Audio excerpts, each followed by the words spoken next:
नमस्कार, Tejaswini Desai food and blog या YouTube चॅनलमध्ये तुमचं मनापासून स्वागत। तर आज आपण अगदी चौपट फुलणारे साबुदाणा पापड पाहणार आहोत।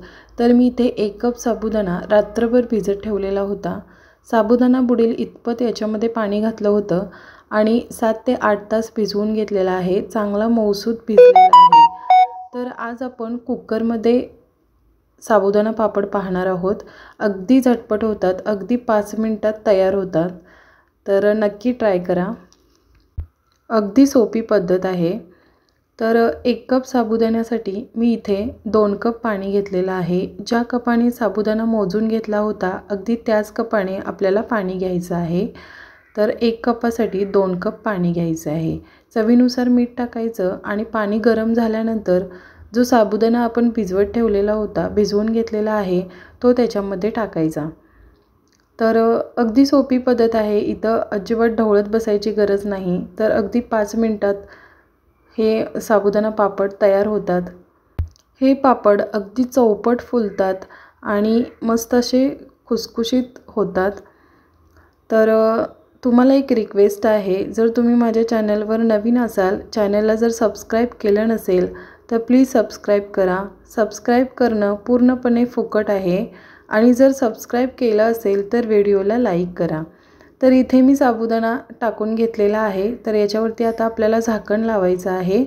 तर 5 मिनिटं आपल्याला मीडियम गॅसवर म्हणजेच कुकरला 1 शिट्टी होईपर्यंत आपल्याला शिजवून घ्यायचं आहे।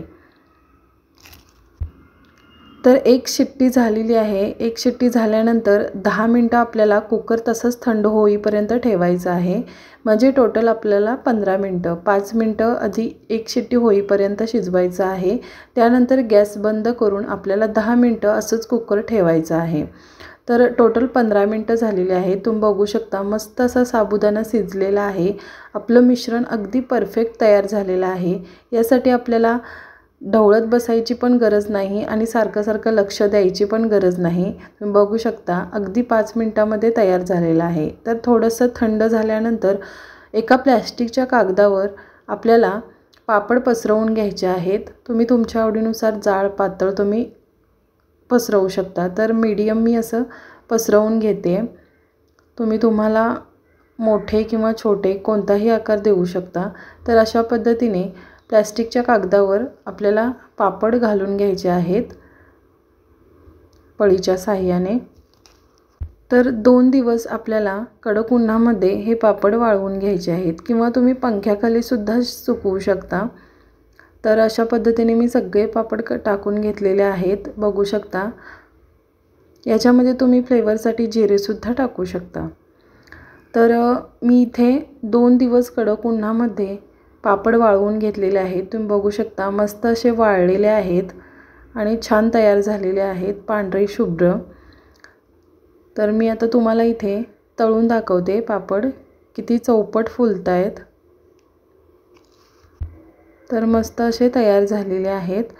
तर इथे मी तेल तापत ठेवलेलं आहे। तर पापड तळून दाखवते मी तुम्हाला। तर तुम्ही बघू शकता किती मस्त असे फुलत आहेत।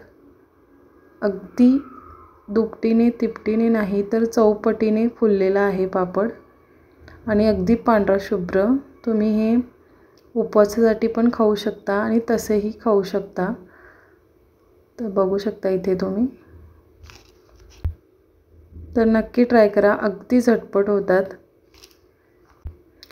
त्याआधी तुम्हाला माझ्या चॅनलवर नवीन असाल, चॅनलला जर सबस्क्राईब केलं नसेल तर प्लीज सबस्क्राईब करा आणि व्हिडिओला एक लाईक नक्की करा। तर तयार झालेले आहेत आपले साबुदाणा पापड, नक्की ट्राय करा।